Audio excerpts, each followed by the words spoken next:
RTC ఎండి సజ్జనర్ గారికి నేను ఒక విజ్ఞప్తి చేస్తున్నాను. ఈరోజు నేను మన హైదరాబాద్ నుంచి కరీంనగర్ వచ్చే బస్సులో పాప 10th క్లాస్ అవుతుంది. ఈమె బస్సులో ఇప్పుడు ఫ్రీ బస్సు ఉంది కాబట్టి ఆమె డబ్బులు తెచ్చుకోకుండా స్కూల్కి వచ్చింది. 10th క్లాస్ అవుతుంది. ఇక్కడ చూడండి దయచేసి, ఇక్కడ ఆధార్ కార్డు ఒరిజినల్ ఉంది కానీ చిన్నగా ఉంది, ఫోటో చిన్నగా ఉందని చెప్పి కండక్టరు ఆమెకు టికెట్ కొట్టాలని బాగా ఆర్గ్యూ చేశాడు. నేను డబ్బులు ఇస్తాను అవసరమైతే అని నేను ఆర్గ్యూ చేస్తే అప్పుడు ఈ అమ్మాయిని అలో చేశాడు. నాకు పైసలు ఇవ్వడం పెద్ద విషయం కాదని, నేను ఒక సోషల్ వర్కర్ను, సాంఘిక సేవాకర్తను, నేను కరీంనగర్ నుంచి మాట్లాడుతున్నాను. సో ఇప్పుడు ఏంటిదనంటే ఈ స్కీమ్ మొన్ననే వచ్చింది కాబట్టి చిన్నగా ఉన్నాయి ఫోటోలు. దయచేసి వీళ్ళు మళ్ళీ అప్డేట్ చేసుకుంటారు. ఒకవేళ మీ రూల్స్ ఉండవచ్చు, ఫేస్ కనుక సరిగా కనపడకపోతే తీసుకోవద్దని మీ యొక్క ఇన్స్ట్రక్షన్లో ఉండొచ్చు కాబట్టి. కానీ ఇక్కడ ఏంటంటే ఇది చిన్నగా ఉంది ఫోటో, మళ్ళీ ఇప్పుడు అప్డేట్ చేసుకున్న కనీసం 15 రోజులు పడుతుంది ఈ ఫోటో మారాలంటే.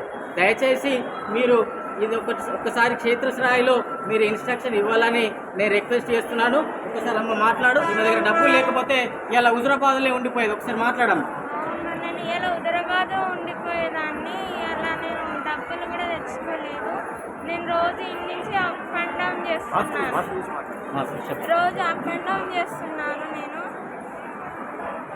ఓకే సరే అమ్మా, నేను అనేది ఏంటంటే సజ్జనర్ గారికి ఒకటే విజ్ఞప్తి చేస్తున్నా, దయచేసి రిక్వెస్ట్ సార్, మీ యొక్క క్షేత్రస్థాయిలో మీరు ఆర్డర్స్ రిక్వెస్ట్ చేస్తున్నా. మీ రూల్ ఉండవచ్చు కానీ 1 నెల రోజులు ఈ Aadhaar card original face identification problem ఉన్నా కానీ అలో చేయాలని నేను రిక్వెస్ట్ చేస్తున్నాను. ఎందుకంటే కాంగ్రెస్ ప్రభుత్వం ఒక ఉదార భావంతో ఈ యొక్క ఫ్రీ సర్వీస్ అనేది పెట్టింది. దయచేసి